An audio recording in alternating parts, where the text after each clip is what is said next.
C'est la suite de cette deuxième journée du Salon des maires et des collectivités locales, ici sur le stand de l'UGAP, sur Acteurs Publics TV. Merci de nous suivre. Un sujet majeur pour les communes et les intercommunalités maintenant, celui de la gestion des déchets. Majeur puisque ça fait partie des compétences des communes et des intercommunalités. On va parler d'un exemple très concret, celui de la ville de Mandelieu-la-Napoule qui a installé 130 capteurs connectés pour stopper la pollution marine. Un projet pionnier en Europe, un projet qui s'appelle Zéro déchet de la terre à la mer. Comment fonctionne ce dispositif et peut-il être dupliqué ailleurs? On va poser la question. D'abord à Lionel Rubaudot, bonjour. Bonjour, Vous êtes directeur général des services de la ville de Mandelieu-la-Napoule, dans les Alpes-Maritimes. Exactement. Merci d'être avec nous. Avec nous également Nina Boucher, bonjour. Bonjour. Vous êtes directrice service aux citoyens chez Capgemini. Vous avez travaillé sur ce projet et vous allez nous en parler dans un instant. À vos côtés, Ilas Laoui, bonjour. Bonjour. Vous êtes chargé d'affaires UGAP dans la région sud-est. Merci d'être sur ce plateau. Et puis Lionel Badet, bonjour également. Bonjour. Vous êtes directeur commercial de Sigrenea, une filiale de Suez, et vous allez nous en parler dans un instant, mais vous faites du pilotage et de l'optimisation en temps réel sur des projets de gestion de déchets, d'eau et d'assainissement. On va en parler dans un instant. Mais donc d'abord, Lionel Rubaudot, ce projet de filet connecté mis en place dans la ville de Mandelieu-la-Napoule, est-ce que vous pouvez nous en expliquer la genèse? Quel était le constat avant de vous lancer? Alors, la genèse, elle est assez simple. Sébastien Leroy, maire de Mandelieu-la-Napoule, est très investi sur cette question de l'environnement. Et donc, il a été, en étant commune du littoral, bien évidemment, la prise de conscience sur les déchets dans la mer Méditerranée est un sujet extrêmement important. Et donc, on est un territoire qui est frappé aussi par les risques d'inondation. Et donc, à chaque fois qu'il y a un épisode d'inondation un petit peu important, on constate beaucoup de déchets sur la mer, sur la plage et bien évidemment dans l'eau. Et donc, il y a eu une réflexion qui a été menée pour capter ces déchets. On a eu la chance sur Mandelieu, il y a une entreprise qui s'appelle Polustock qui a développé un concept purement mécanique, on va dire, de pose de filet au niveau des sorties de réseaux de pluvial. C'est très basique. Alors c'est un tuyau qui tombe sur la plage et on met un filet, ou sinon c'est au niveau des caniveaux, au niveau des routes. Donc c'est un système très basique mais qui fonctionne très bien. Et donc ça permet de capter et de stopper l'ensemble des déchets, même jusqu'aux micro-déchets, c'est-à-dire qu'on va jusqu'à la bulle de polystyrène. Donc c'est assez impressionnant. Alors ça demande une gestion logistique qui n'existait pas auparavant, j'imagine. Alors aujourd'hui, on est sur environ 60 filets installés. On fait des contrôles régulièrement visuels, on va dire, et puis on prélève. Et donc c'est là où Capgemini, avec l'intelligence collective, on va dire, Polustock, Capgemini et un territoire d'expression, il a été imaginé d'amener de l'innovation sur le projet, avec de développer justement des capteurs sur les filets. Voilà, donc c'est là où on monte en innovation et toute la pertinence, ça va être là. Des capteurs qui permettent de savoir quand les filets sont pleins. Sont pleins, avec des caméras, avec des supports de pesée. Et donc pour nous, on est beaucoup plus efficient, on agit beaucoup plus rapidement. Et l'objectif, c'est de capter le plus possible de déchets, bien évidemment. Alors, vous l'avez dit, vous avez travaillé sur ce projet avec Capgemini, Nina Boucher.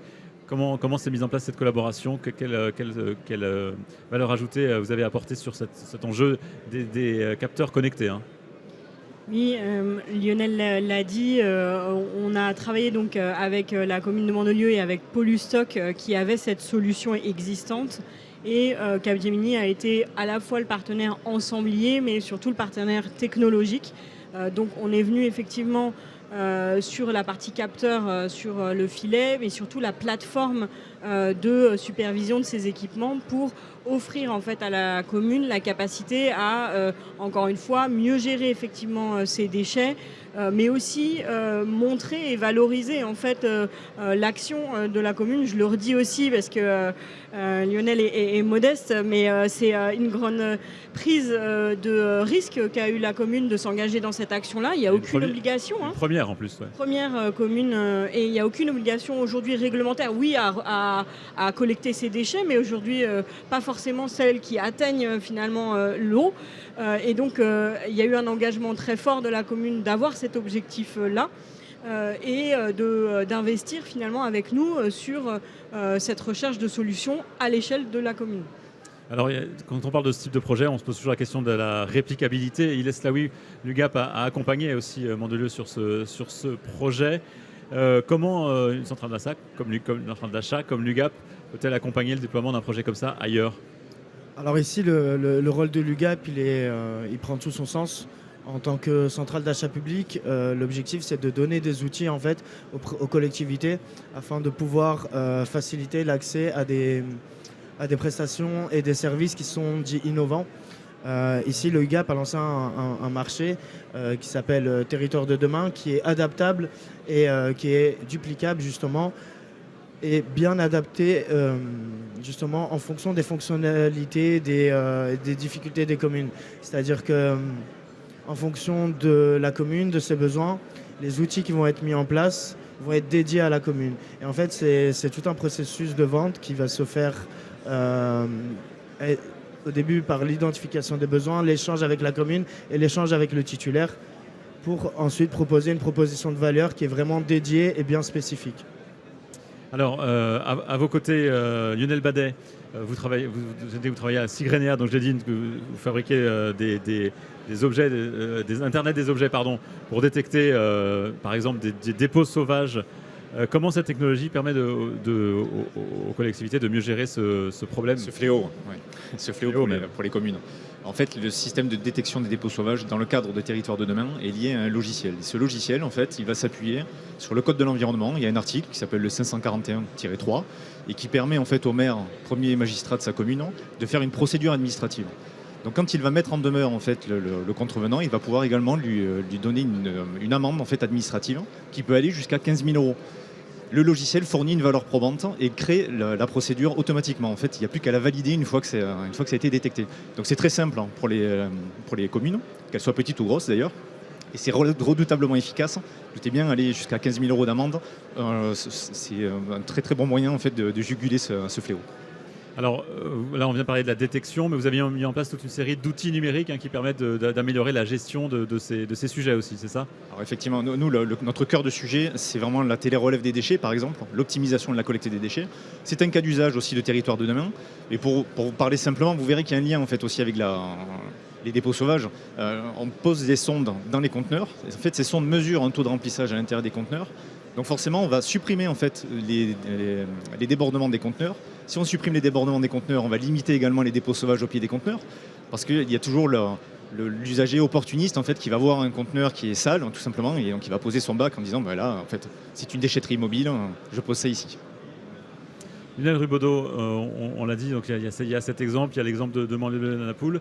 Dans quelle mesure de ce projet que vous avez mis en place, vous avez pensé ensuite à la réplicabilité déjà dès le début dans d'autres villes, éventuellement dans les communes voisines de Mandelieu, par exemple? Alors, on n'a pas cette prétention-là tout de même. On essaye d'être une inspiration, bien évidemment. Et en tout cas, Sébastien Leroy a cette volonté. Là, il est en train d'intervenir sur le sujet de la résilience. Dans un pavillon à côté. Donc c'est vrai que Mandelieu est un territoire qui est innovant. Mais la question, c'est pourquoi en fait on fait ces filets. Comme je vous l'ai dit tout à l'heure en introduction, c'est pour capter bien évidemment les microdéchets pour éviter qu'ils aillent finir en mer. Mais c'est aussi pour, selon les secteurs, vu qu'on a un système innovant avec, sur ces filets, on va être en mesure, selon les territoires aussi, d'identifier la source des rejets en fait. Voilà. Qui va jeter son papier ou autre, peu importe le déchet, et de pouvoir faire de la pédagogie. Et après, bien évidemment, il y a de la répression. Mais ça va nous permettre surtout de sectoriser sur les territoires, cibler, finalement. De mieux cibler. Et c'est là où l'approche Polystock, Capgemini, et puis il ne faut pas qu'on oublie aussi non plus l'UGAP, parce que l'UGAP apporte cette solution administrative sécurisée, transparente, qui eux, après, pourront la promouvoir sur les autres territoires. Et en fait, c'est ça aussi l'objectif prioritaire. C'est de pouvoir remonter jusqu'à la source du déchet et de pouvoir soit travailler avec du mobilier urbain adapté, soit travailler avec l'entreprise, soit travailler avec l'entreprise et le consommateur aussi à un moment donné. Et voilà, l'objectif il est là. Après le comment, on vient de le voir, c'est des filets connectés avec une technique, un process administratif. Détecteur, ça, voilà.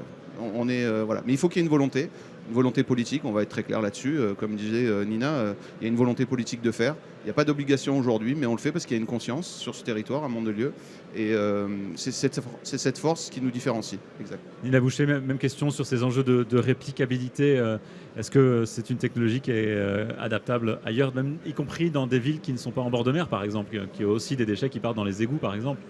Oui, effectivement, on peut penser, en commençant par Mandelieu, que c'est que les communes qui sont du littoral.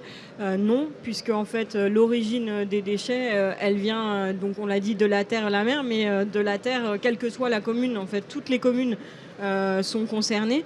Pourquoi? Parce que finalement, quand vous jetez un déchet à terre qui se retrouve dans les eaux pluviales, aujourd'hui, les systèmes n'est pas forcément fait pour que ce déchet soit retenu. Donc, il va s'acheminer progressivement, donc il va surtout s'enfuir très très vite au fond de la rivière, mais une partie va arriver jusqu'aux océans.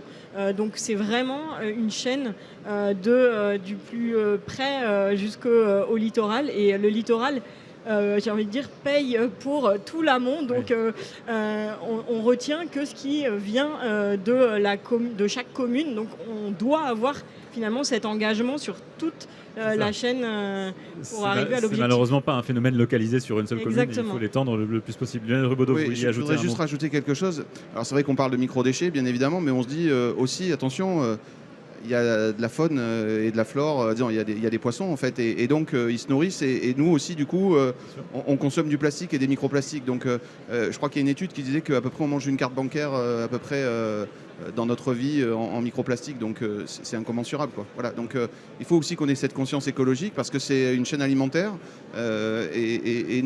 alors on va dire c'est des petits gestes, mais non, mais ils ont un rôle important, que ce soit d'un territoire qui soit éloigné à 30 ou 40 km du littoral, bien évidemment les déchets se retrouvent dans le pluvial et à la mer.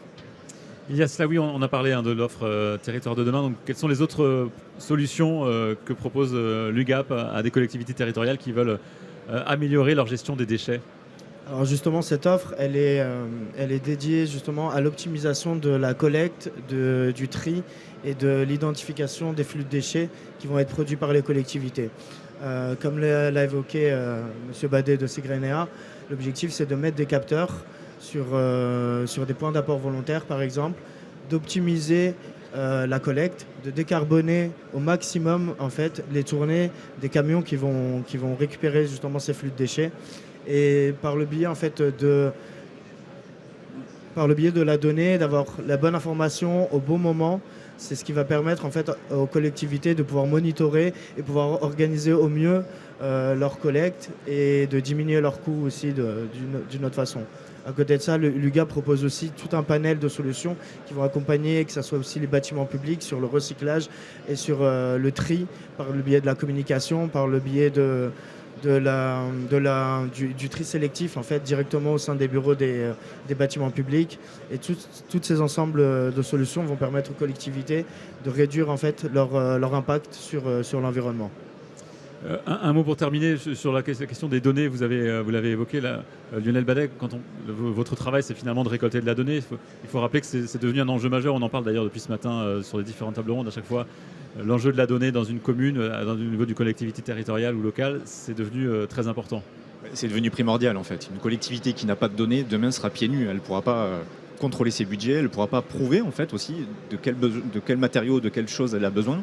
Grâce à ces données-là, elle aura des données probantes, elle aura tout un tas de KPI en fait, qui pourront être consolidés aussi avec l'IA. C'est vrai que tout le monde en parle aujourd'hui de l'IA, mais c'est une réalité. Nous-mêmes, en fait, nous consolidons aujourd'hui nos algorithmes de vitesse de remplissage sur notre logiciel grâce à l'IA. Et grâce à ça, on arrive vraiment à avoir des performances encore meilleures, même sur des clients qui étaient déjà équipés en fait, d'un produit de sonde au préalable, qui n'y croyaient peut-être plus, en tout cas qui pensaient avoir atteint le maximum des capacités. Mais ils sont surpris d'aller chercher jusqu'à 15-20% de plus grâce à l'IA. Lionel Rubaudot, une dernière phrase, en un mot, en une phrase. Quel conseil vous pourriez donner à un élu ou à un DGS, puisque vous êtes le directeur général des services de Mandelieu-la-Napoule, qui souhaite se lancer dans ce type de projet, pas forcément exactement le même? Il faut y aller. De quoi faut-il s'entourer? De qui faut-il s'entourer? Absolument, il faut. La solution UGAP avec Capgemini et Polystock est un produit clé en main. Donc il ne faut pas s'en priver. C'est un enjeu local, bien évidemment. C'est un enjeu planétaire, l'alimentation. Et puis après, je vais me permettre de t'appeler Lionel aussi. On a le même prénom, donc on va en profiter. On va se faire un peu de pub. Ne jetons plus les déchets au sol, quoi. Voilà, tout simplement. Pas de mégots. Voilà, si on n'a pas de déchets, on n'est pas là non plus, mais voilà, on a des solutions. Et merci à l'UGAP, merci à toi Nina, et merci à Polystock qui sont pas là, mais on a vraiment fait une très belle. On est 4 et c'est un vrai beau partenariat. C'est une belle intelligence collective et ça fait du bien. Voilà, merci en tout cas à chacun. Merci beaucoup, merci à tous les quatre d'être venus sur ce plateau d'Acteurs Publics TV sur le centre de l'UGAP, ici au cœur du Salon des maires et des collectivités locales. Et on se retrouve dans quelques instants pour une nouvelle table ronde. À tout à l'heure.